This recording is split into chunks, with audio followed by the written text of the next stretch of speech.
लोकसभा में नेता प्रतिपक्ष के रूप में आखिरी जो नाम दर्ज है वो है सुषमा स्वराज का। यानी कि पिछले 10 साल से आधिकारिक तौर पे कोई भी नेता प्रतिपक्ष नहीं रहा है। उसकी वजह यह है कि जिस भी पार्टी का नेता प्रतिपक्ष होगा उसके पार्टी के कम से कम 10% सदस्य लोकसभा के अनुसार यानी कि 54 सदस्य जरूर होने चाहिए। पिछली जो 2 सरकारें रही हैं 2014 और 2019 में नरेंद्र मोदी के नेतृत्व में, उसमें नेता प्रतिपक्ष के तौर पर किसी को भी मान्यता नहीं दी गई थी। ऐसा पहली बार नहीं हुआ है। कम से कम कांग्रेस की सरकार में 5 बार ऐसा हुआ है जब नेता प्रतिपक्ष के रूप में किसी को भी दर्जा नहीं दिया गया था। लेकिन इस बार कांग्रेस मजबूत तरीके से लौट के आई है। उसके 99 सदस्य हैं, इसलिए कांग्रेस का ही कोई नेता प्रतिपक्ष के रूप में चुना जाएगा। और इस वक्त जो सबसे ज्यादा चर्चा है वो है राहुल गांधी की। हालांकि leader of opposition in parliament act 1977 में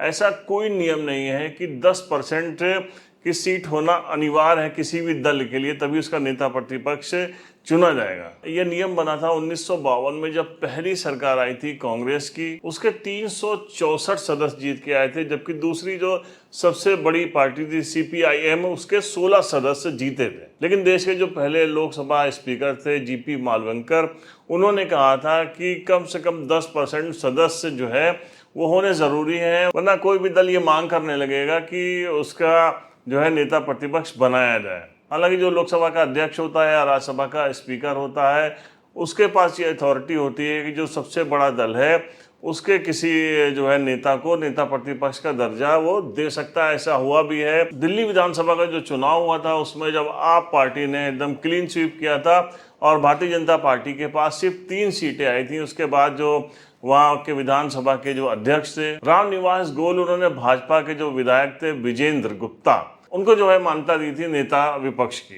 लेकिन जो पिछली 2 सरकारें थी उसमें अधीर रंजन रहे हों या मल्लिकार्जुन खड़गे, ये विपक्ष के नेता तो रहे लेकिन इनको आधिकारिक तौर पे मान्यता नहीं दी गई थी। जिसमें ईडी, सीबीआई या इलेक्शन कमीशन का जो चेयरमैन होता है, इनको चुनना होता है, तो उसमें सिलेक्शन कमीशन में विपक्ष का नेता होना जरूरी है, इसलिए अधीर रंजन को उसमें जो है शामिल किया गया था। लेकिन आधिकारिक तौर पर मान्यता नहीं दी गई थी और आखिरी जो है नेता प्रतिपक्ष के रूप में 2014 तक वो सुषमा स्वराज का नाम वहां पर दर्ज है। उम्मीद की जा रही है कि अगर राहुल गांधी इस पद के लिए तैयार रहे तो राहुल गांधी इस बार नेता प्रतिपक्ष के रूप में आएंगे।